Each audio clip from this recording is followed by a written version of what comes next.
মার মার মার মার আমাকে তো নক করেছে ওয়ান ফেলা খেলা ছিল মার। দিশাতে হ্যাঁ দিছি নাই। এই গেম খেলা বন্ধ কর, তোর লগে মাইয়া দেখাইছি শুক্রবারে বিয়া।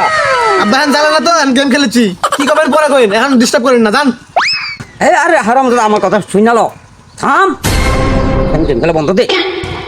কি করবেন কোন তো তাড়াতাড়ি আমার হাতে সময় নাই আমি গেম খেলেছি দেখছেন না আর সেটা জ্বালাচ্ছেন কিসের জন্য কি করবেন তাড়াতাড়ি কোন।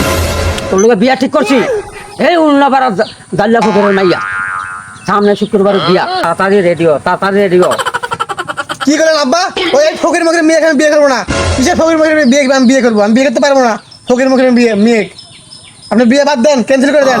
কি করলি তুই বিয়ে করছি না, তোর বাহে করবো। কি তাহলে আপনি বিয়ে করেন আমি করবো না যেহেতু আপনি বলছেন যে আমার বাপে বিয়ে করবি তাহলে আপনার বাপে তাহলে আপনি বিয়ে করেন আমি গেলাম। আরে হারাম দাদা আমি যদি বিয়া করি তো তোর মারে দেখবো কেন? হ্যাঁ ওগুলো তো আমার মাথাটা শেষ হয়ে গেল। আরে হারাম তাড়াতাড়ি বুঝাই যা, সময় নাই, তোর বাইরে বুঝাই যা। যা হাত হয়ে গেল আর আধান দাস মরছি তো।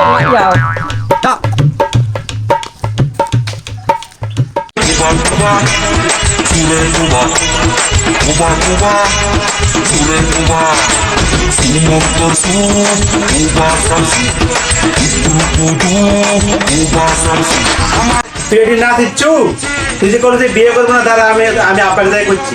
ভাই তুই আব্বা কোশ না এমনি আবার বিয়ে হচ্ছে না ভাই তুই বাপে যা কোশ না ভাই বিয়ে ভাঙার কথা ভাই কোশ না প্লিজ ভাই কোশ না তুই। আরে আমার একটা শর্ত আছে।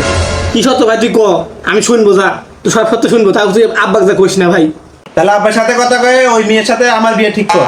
তোর বিয়ে পরে, আগে আমি বিয়ে করি। আরাম দাদা কইলো কি রে আমি বিয়ে করতে পারছি না আর ওই নাকি বিয়ে করবো ওই মেয়ের আমার আব্বার পছন্দ করে মেয়েরে সব হারাম দাদা সব আরাম দাদা